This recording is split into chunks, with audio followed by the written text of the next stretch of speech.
saw, my baby boo. See all the battles you'll be fighting, and I'll be right there with you. I may be small, but I'm mighty, and I go running for you. And anybody waves, I be yes, no be you pull it, I be around. And if I ever need saving, I'll be running to you. Running to you. I'll be running to you. Running to you. Anywhere that you go to, running. Hello viewers, you're welcome to the channel. This is Risto Farms Aquaponics, the heart of perfect farming. If this is your first time to watch this channel, kindly subscribe to the channel Risto Farms Aquaponics. Hit on the notification bell to always see interesting and educative videos whenever we post any right here in this channel. So, like I was saying in the previous video, I was emphasizing on FCR, feed conversion ratio, because so many farmers are not faithful, and there is always human error, because they said humanity is an imperfect being in terms of nature. Those fishes were hatched by artificial way of doing the catfish fingerlings hatchery. So in the process of hatching that catfish fingerlings, there must be human error, which might result to maybe the male fish, the sperm, might not be stirred evenly to fertilize all the eggs. So the ones that were fertilized first will have more of the good qualities, and nature will always take its own place, which will make those fishes not to have the same sizes, just like they say all fingers are not equal. So that is why I always encourage farmers to do what they call food conversion ratio. And secondly, most farmers might have sold the second class fishes or even the third class fishes to you after they might have done what is called the sorting. So it is very, very, very necessary, very important to buy your fishes from a reputable farmer, because if you don't buy from a reputable farmer, it will lead to what they call bad fishes, or they'll give you runts, fishes that will eat and eat and eat, and they will not grow well. They will not even grow. So that is for it. So now I want to explain a little bit of what I have here. It actually works on solar, and the timer just came on now, and the water is already pumping. We use compressed air to lift the water, because we realize that when you use a submersive pump to pump out water, it actually kills the water molecule. It makes the water a dead water. So for some people, for them to bring back the water to its natural state, they now put what they call biodics. But here now we are not using any biodics, and the water is on its original state, because we've already made the water an energized water using normal natural way, in the natural way. That's why when I spoke in one of my videos, I made mention of ecology, that has to do with weather, temperature,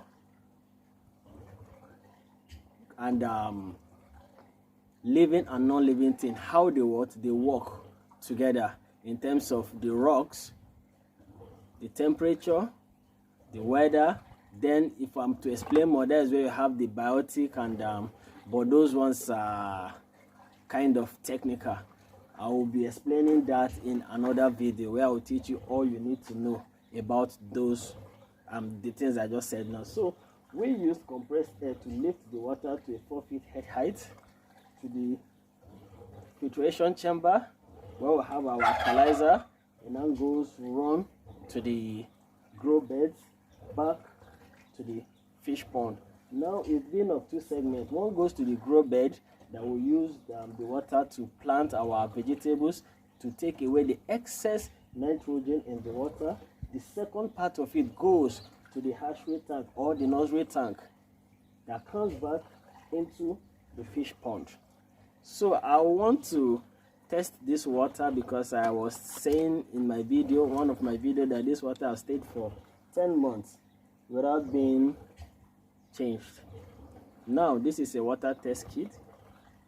I want to test this water. Even though it's not looking bright, your water might actually not look clear, like some people will say crystal clear. You might have a water very crystal clear, but that water is not healthy for you or even your fishes. And when you're using a water that is not healthy, it affects the fishes, mostly fingerlings. But that will be a lecture for another day, because the water, if it's acidic, it tends to use up the calciums in the fish, mostly the fingerlings. And you know, the first place they develop more of the calcium is the head, which contains more of the omega-3. So, but that will be another science for another lecture. So I'll be testing this water for you to see how it actually looks like. Okay, let me get some sample of the water. Hey, big boy, you're disturbing me. That is my turkeys over there, organic turkeys. They were organically without any live vaccine. So this is the water, this is the solution to know how the water pH is. So let's go. 1. I don't even need to put it much. 2. I think 2 is enough. They say 5. They want us to finish it on time, buy another one. That one too is okay, but with 2 I already got what I want. So you can see what it's giving. It is at the range of 8. It's just 8.5. That means I have to reduce some alkalizer to make it back to what, 7 or 7.5. But as it is now, it is very alkaline, which is good for your fishes. They can tolerate it from 7 to 9 and even 9.5. Now, why this is like this? I purposely left the water like this because I have tilapia fishes here, and they lay their eggs better when the water is more alkaline, because in the wild during the rainy season the water gets more alkaline for them. So that is when they lay their eggs. So I have to make this water more alkaline towards 8.5. you can see, so that what they will lay and hatch their eggs for me. So when I say agriculture is all about science, technology, engineering, agriculture, mathematics, it is STEAM. I call it STEAM in agriculture because agriculture has gone more than the way we do it in the olden days. So you do your agriculture more in science, in technology, engineering, agriculture, which is the main agricultural science, then mathematics, that has to do with so many calculations that so many people neglect. One of which is the stocking density. How do you know how many fish you stock in your pond? Then from there you calculate how many fishes, how many liters per fish. There is another secret people don't know. They only tell you the carrying size of the pond, but they will not tell you how many liters per fish. And it affects their growth depending on how you want to do it. Whether to 2 kg, to 3 kg, to 500 grams, which is the melange, to 400 grams. So keep watching. This is Crystal Farms Aquaponics, the heart of perfect farming. If you like what you're seeing, give this video a thumbs up, subscribe and share. Crystal Farms Aquaponics, the heart of perfect farming. So you can see the water coming back to the what? Fish tank.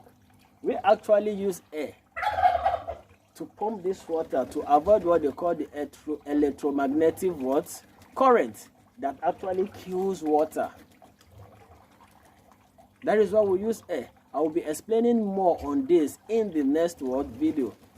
We use compressed air to lift the water to 4 feet head height.